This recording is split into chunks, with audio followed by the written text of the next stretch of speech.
కార్యదర్శకుడు అని శ్రీనివాసు అని చెప్పేసి ఒక వ్యక్తి ఉన్నాడు. అతను వచ్చేసి తనని ఎవరైతే మన పాప వాళ్ళ అత్తమ్మ తనను వచ్చేసి అడిగారనమాట. 100 రూపాయలు డబ్బులు ఇవ్వండి అని చెప్పేసి అడిగితే ఎందుకు ఇవ్వాలి అని చెప్పేసి మేము ప్రశ్నించింది.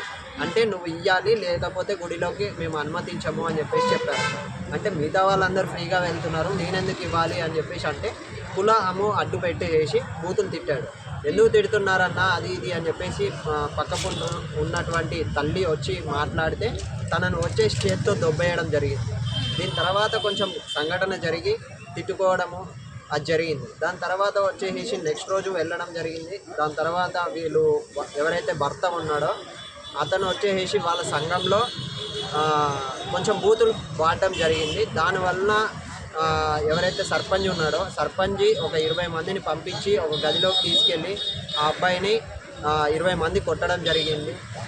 కొట్టిన విషయంలో ఈ తల్లి ఆ పాపను తీసుకెళ్ళి కరుణిస్తారేమో, ఈ పాపను చూపిస్తే ఈయన కరుణిస్తారేమో అని చెప్పేసి వాళ్ళ దగ్గరికి తీసుకెళ్తే కాళ్ళతోటి తన్నడంతో ఆ పాప అక్కడ వెళ్ళి పడడంతో తలకు దెబ్బ తగిలింది.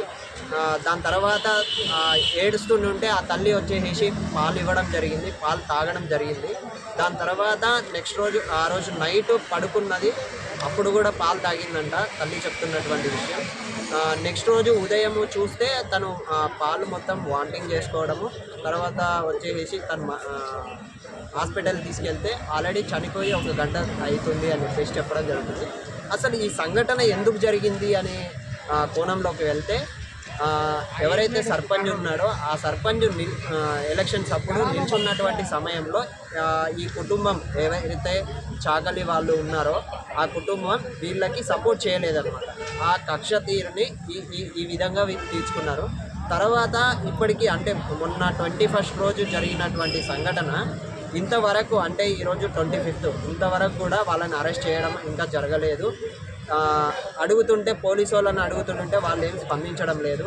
దాని తర్వాత వీళ్ళు వెళ్ళి ముందుగానే అరెస్టు చేయమని చెప్పేసి కంప్లైంట్ ఇస్తే వాళ్ళు తర్వాత ఇచ్చినటువంటి కంప్లైంట్ని తీసుకున్నారు, కానీ వీళ్ళ కంప్లైంట్ని అయితే తీసుకోలేదు.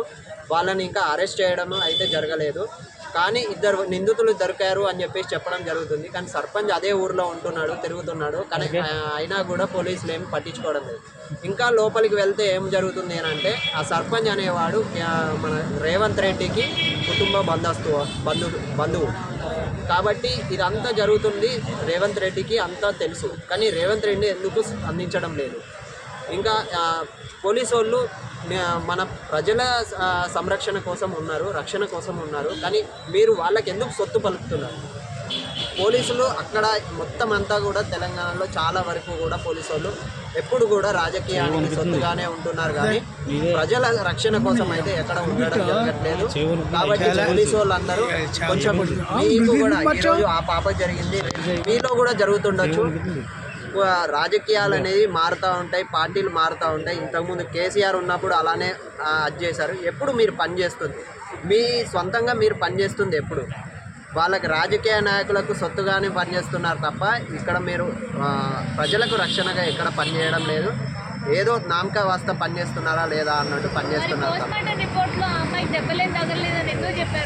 అంటే దెబ్బలు తగలకపోవడం అని అంటే ఇంటర్నల్గా బ్లీడింగ్ అవుతుండొచ్చు, అంతేగాని అంటే అది లోపల వాళ్ళు వచ్చేసి మన ఇప్పుడు రేవంత్ రెడ్డి దగ్గర నుంచి ఉంది కాబట్టి వాళ్ళకి రేవంత్ రెడ్డి నుంచి పరిచయాలు ఉన్నాయి కాబట్టి వాళ్ళు బయటికి రావద్దు అని చెప్పేసి వాళ్ళకి డాక్టర్లకు చెప్పడం జరిగింది. దానివల్లనే మన ఒక పోలీస్ అతను బయటకు వచ్చి చెప్పడం జరిగింది, ఇంటర్నల్గా బ్లీడింగ్ అయ్యాయి కానీ లోపల బయటకు అయితే గాయాలు ఏం కనబడడం లేదు అని చెప్పేసి చెప్పడం జరిగింది. అంటే వాళ్ళు పోస్ట్ మార్టాన్ని కూడా బయటికి తీయడం చేయదు. ఎందుకోసం అంటే నిందితులు దొరుకుతారు అని చెప్పేసి. ఎందుకోసం అంటే ఇప్పుడు ఆ పోస్ట్ మార్టం కూడా మళ్ళీ చేద్దామని అన్నా కూడా ఇప్పుడు ఆ పాప లేదు, మళ్ళీ చనిపోయి ఆల్రెడీ మొత్తం అంత్యక్రియలు మొత్తం జరిగిపోయాయి. ఇప్పుడు వాళ్ళు వచ్చేసి ఎక్కడనో తిరుగుతున్నారు, బయట వచ్చేసి తిరుగుతున్నారు అని చెప్పేసి చెప్తున్నారు, కానీ అక్కడే అదే ఊరిలో ఉన్నారు, అదే ఊరిలో కొన్ని ఇళ్లలో ఉన్నారు. వాళ్ళు దాచుకోవడం జరిగింది. పోలీసు వాళ్ళు వాళ్ళకి సొత్తు పలుకుతున్నారు. ఇప్పుడు ఎవరు న్యాయం చేయాలంటారు? వాళ్ళకి న్యాయం ఎలా జరుగుతుంది? అంటే ఇప్పుడు పోలీసులు సక్రమంగా పనిచేసేసి వాళ్ళని రాజకీయానికి సొత్తు పలకకుండా ప్రజలకు రక్షణ కల్పించే విధంగా మీరు పని చేస్తే వాళ్ళకి న్యాయం జరుగుతుంది.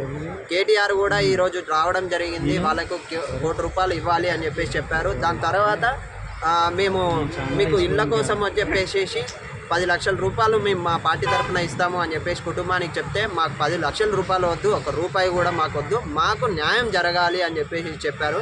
మేము దానికి చాలా సంతోషపడ్డాము. ఎందుకంటే పైసలు ముఖ్యం కాదు, మాకు పాప చనిపోయింది, పాప చనిపోవడానికి కారణమైనటువంటి వాళ్ళని నిందితులను శిక్ష పడాలి.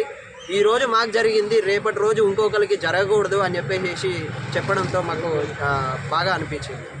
ఓకే.